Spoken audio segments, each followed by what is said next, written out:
고대 유대교 전통에서는 잠언이라는 책을 일상생활에서 많이 적용했다고 합니다.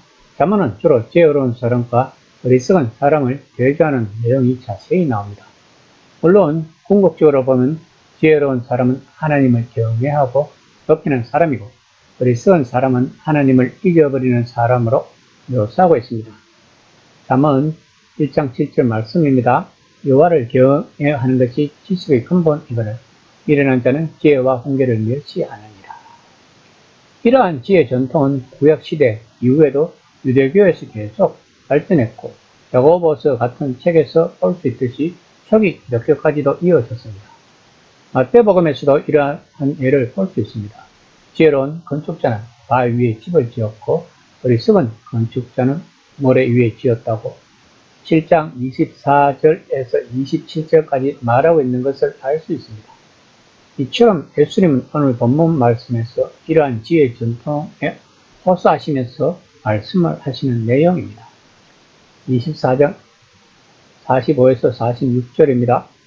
충성되고 지혜 있는 종이 되어 주인에게 그 집 사람들을 맡을 때를 따라 양식을 나눠줄 자가 누구냐? 주인이 올 때에 그 종이 이렇게 하는 것을 보면 그 종이 복이 있으리로다.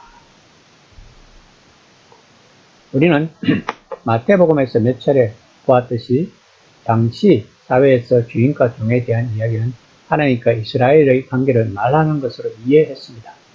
그러면 본문에서 하나님이 이스라엘에 임무를 주고 떠나셨던 것입니다. 그리고 돌아오실 때 이스라엘이 한 일을 보고 하나님은 판결을 하신다는 것으로 되는 것입니다. 하지만 동시에 예수님이 올리브산에서 제자들에게 하신 말씀이라는 관점에서 보면 또 하나의 의미가 숨어 있을 수 있습니다. 예수님은 그들에게 할 일을 주고 떠나실 것입니다. 그것은 모든 민족에게 복음을 전해야 한다는 것입니다. 그러면 그들은 어떻게 그 책임을 이행할 것인가에 대한 판결은 판이하게 다르다고 예수님은 말씀하십니다. 24장 48에서 49절입니다. 만일 그 악한 종이 마음에 생각하기를 주인이 드디 오리라 하여 동료들을 때리며 술 친구들과 더불어 먹게 마시게 되면 맡음을 받은 종이 다른 종을 때린다는 것을 무엇을 의미하는 것일까요? 종은 다 같은 종이 아닐까요? 늘 끼어서 자기가 할 일을 한 종과 자기 일을 망각하고 그 반대로 행한 두 종과의 차이는 단지 선함과 악함, 순종과 불순종이 아닙니다. 그들의 차이는 지혜와 어리석음의 차이라는 것입니다.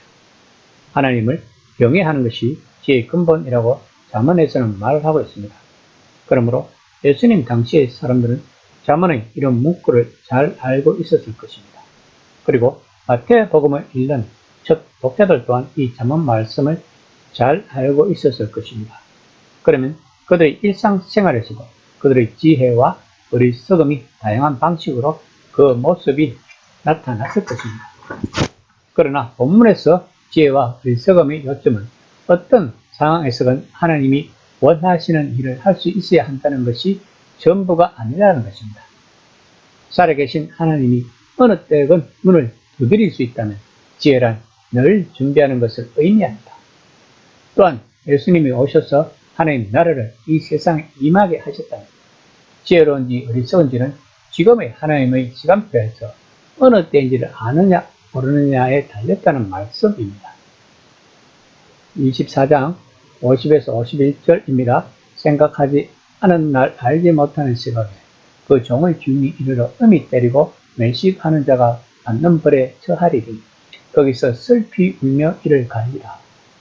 마태는 지금 예수님이 오심과 함께 언제든지 하나님의 판결을 받을 준비를 해야 한다는 것을 말하고 있는 것입니다. 그러면 예수님을 따르는 우리들은 어떤 판결을 받을까요?